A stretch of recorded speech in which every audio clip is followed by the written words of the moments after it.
টানা কয়েকদিন পর গতকাল বৃহস্পতিবার ঢাকা মহানগর গোয়েন্দা কার্যালয় থেকে মুক্তি পেয়েছেন বৈষম্য বিরোধী আন্দোলনের 6 সমন্বয়ক। মুক্তির পর আজ শুক্রবার যৌথ বিবৃতি দিয়েছেন তারা। বিবৃতিতে বলা হয়েছে, গত ২৬ জুলাই ঢাকার গণস্বাস্থ্যনগর হাসপাতাল থেকে বৈষম্য বিরোধী ছাত্র আন্দোলনের ৩ সমন্বয়ক মোহাম্মদ নাহিদ ইসলাম, আসিফ মাহমুদ ও আবু বকর মজুমদারকে ডিবি পুলিশ জোরপূর্বক মিন্টো রোডের ডিবি অফিসে তুলে নিয়ে যায়। মোহাম্মদ নাহিদ ইসলাম ও আসিফ মাহমুদ হাসপাতালে চিকিৎসারত ছিলেন। ২৭ জুলাই সমন্বয়ক সার্জিস আলম ও হাসনাত আবদুল্লাহকে সায়েন্স ল্যাব থেকে জোরপূর্বক ডিবি অফিসে তুলে নিয়ে আসা হয়। ২৮ জুলাই সমন্বয়ক নুসরাত তাবাসসুমকে ভোররাতে বাসা ভেঙে জোরপূর্বক ডিবি অফিসে নিয়ে আসা হয়।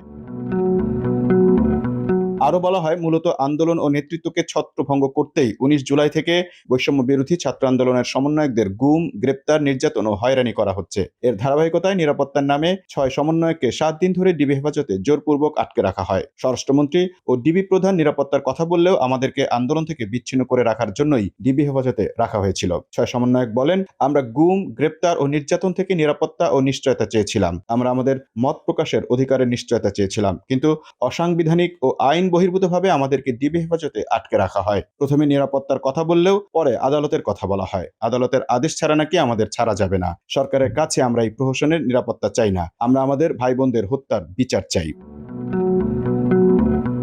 বিবৃতিতে আরো বলা হয়, আন্দোলন প্রত্যাহার করে ডিবি অফিস থেকে প্রচারিত ৬ সমন্বয়কের ভিডিও স্টেটমেন্টে আমরা স্বেচ্ছায় দেইনি বৈষম্য বিরোধী ছাত্র আন্দোলনের কোনো সিদ্ধান্ত ডিবি অফিস থেকে আসতে পারে না। সারা দেশের সকল সমন্বয়ক ও আন্দোলনকারী শিক্ষার্থীদের অংশগ্রহণ ব্যতীত কোনো সিদ্ধান্ত চূড়ান্ত বলে গৃহীত হবে না। ডিবি অফিসে আমাদের জোর করে খাবার টেবিলে বসে ভিডিও করা হয়, আমাদের ছেড়ে দেওয়ার আশ্বাস দিয়ে পরিবারকে ডেকে ১৩ ঘন্টা বসে রাখা হয় এবং মিডিয়ায় মিথ্যা স্টেটমেন্ট দেওয়া হয়। আমাদের শিক্ষকরা দেখা করতে আসলে দেখা করতে দেওয়া হয়নি। অন্যায়ভাবে সমন্বয়কদের আটক, সারা দেশের শিক্ষার্থীদের গ্রেপ্তার ও নির্যাতনের প্রতিবাদে গত ৩০ জুলাই রাত থেকে সমন্বয়ক নাহিদ ইসলাম, আসিফ মাহমুদ ও আবু বকর ডিবি অফিসে আটক অবস্থায় অনশন কর্মসূচি শুরু করেন। পরবর্তীতে সে খবর জানামাত্র সার্জিস আলম, হাসনাত আবদুল্লাহ ও নুসরাত তাবাসসুমও অনশন শুরু করেন।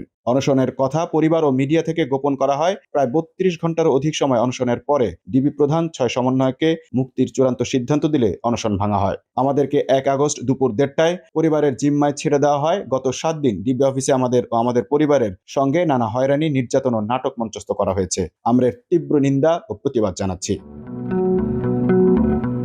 আরো বলা হয়, স্বরাষ্ট্রমন্ত্রীর নির্দেশেই আমাদের অন্যায়ভাবে আটকে রাখা হয়েছিল।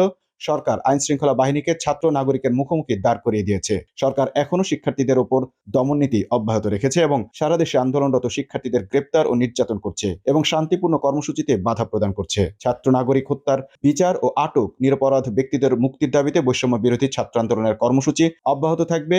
সারা দেশে ছাত্র নাগরিকদের প্রতি আহ্বান থাকবে, সরকারের মিথ্যা প্রপাগান্ডা ও দমন পীড়নকে তোয়াক্কা না করে রাজপথে নেমে আসুন। শহীদের রক্ত বৃথা যাবে না। গত ৫ জুলাইয়ের পর থেকে সরকারি চাকরিতে কোটা সংস্কারের দাবিতে আন্দোলন শুরু করে শিক্ষার্থীরা। এরপর একের পর এক কর্মসূচি দিতে থাকেন তারা। পরে এই আন্দোলন ঘিরে ভাঙচুর ও সহিংসতা সৃষ্টি হয়। এটি মোকাবেলায় দেশ জুড়ে কারফিউ জারি করে সরকার, যা বর্তমানে অনেকটা শিথিল রয়েছে।